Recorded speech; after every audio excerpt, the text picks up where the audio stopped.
हम सब अनुसूचित जाति के लोग अर्थात हरिजन क्या बोलते हैं अपन सबको। तो रामायण में कहा है कि हरि व्यापक सर्वत्र समाना प्रेम से प्रकट होई में जाना, मतलब भगवान सभी में विराजमान है, किसी एक का नहीं है ईश्वर। वो यत्र तत्र सर्वत्र है, वो किसी एक का नहीं है। फिर जब हनुमान जी महाराज लंका में माता सीता का पता लगाने के लिए गए थे और हनुमान जी को देखने के बाद में सीता माता जब उनको देख के भावुक हो गई, आंखों से आंसू बहने लगे, तो कहने लगे कि हरिजन जानी प्रीति अति गाड़ी सजल नयन पुलकावली बाड़ी। मतलब हरि का जन, हनुमान जी को हरि का जन कहा। हरि का दूत मतलब रामदूत है ना। हनुमान चालीसा में ये दुआ कि रामदूत में मातु जान की सत्य शपथ करुणा निधान की। राम का दूत मतलब हरिजन। हम सब उस भगवान, उस परम पिता परमेश्वर उस हरि के जन है, उसके दूत है। जो लोग हमको छोटा समझता है वो उससे बड़ा नीच कोई भी नहीं है।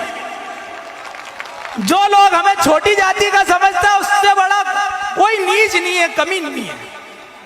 हम सब हिंदू है, सनातनी है। एक बात बताओ, भगवान राम के वनवास काल में कितने राजा थे उनके साथ?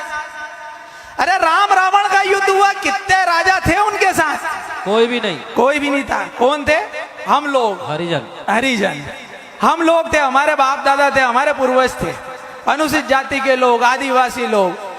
राम भगवान ने सारे राजाओं को अयोध्या में छोड़ दिया था और आए जब चित्रकूट में बसे तो वहां पर भी आदिवासियों के साथ रहे। और आदिवासियों ने बोला कि हम तुम्हें कोई धन दौलत दे नहीं सकते हैं, तो नाथ हमारी यही सेवकाई लिए नबासन बसन चुराई। मतलब हम आपको लूट पाट नहीं रहे, यही बहुत बड़ी बात है, इसलिए इसी को हमारी सेवा समझ लो। ये हमारे आदिवासी और दलित भाइयों की बात रही। उस भगवान राम का मंदिर 550 साल पहले बाबर ने तोड़ा कि नहीं तोड़ा? अयोध्या में 550 साल पहले तोड़ा। और उस राम मंदिर को बनने में बार बार अड़चने पैदा करी कांग्रेस ने। सुप्रीम कोर्ट में हलफनामा लगाया कि राम काल्पनिक है, उनका कोई अस्तित्व नहीं है। क्या भगवान का कोई अस्तित्व नहीं है? क्या राम का कोई अस्तित्व नहीं है? क्या कृष्ण का कोई अस्तित्व नहीं है? क्या बुद्ध और महावीर का कोई अस्तित्व नहीं है? अगर उनका अस्तित्व नहीं है तो आपका और हमारा भी कोई अस्तित्व नहीं है। 70 साल से रोड़े अटका रहे थे। 70 साल से भगवान राम एक तंबू में थे। काय में थे? तंबू में थे। और मंदिर बनाने में लटका रहे थे, झटका रहे थे, पटका रहे थे। मोदी जी आए, क्या करा? मोदी जी सीधे तंबू से मंदिर में ले आए।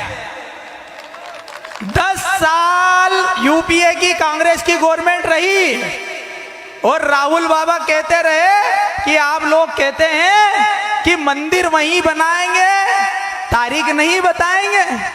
क्या बोलते थे कि आप बोलते हो कि मंदिर वहीं बनाएंगे, तारीख नहीं बताएंगे। तो अब वो समय आ गया है इन कांग्रेसियों को कहने का कि मंदिर वहीं बनाएंगे, 22 तारीख 2024 को उसका भूमि पूजन करेंगे। जय जय श्री राम। इस बार की दिवाली 3 दिवाली। कितनी दिवाली? 3 दिवाली। एक कल जो परंपरा और संस्कृति के अनुरूप हुई। भगवान राम वनवास काल 14 साल का वनवास वापस करके अपना वनवास काल काट के अयोध्या आए। अयोध्या में आए तो सबने खुशियां मनाई, हर्षोल्लास मनाया। उस खुशी में हम दिवाली मनाते, पूरे हिंदुस्तान में मनाते। और जो भी हमारे सनातन धर्म से, सनातन पद्धति से, सनातन परंपरा से जुड़ा हुआ है, सनातन संस्कृति से जुड़ा हुआ, वो विश्व में रहने वाला कहीं भी हिंदुस्तानी होगा वह दिवाली मनाएगा। मनाते हैं कि नहीं हम सब? मनाते हैं। ये भगवान राम के घर वापस आने पे दिवाली मनाई जाती है, जो कल मनाई गई। अब दूसरी दिवाली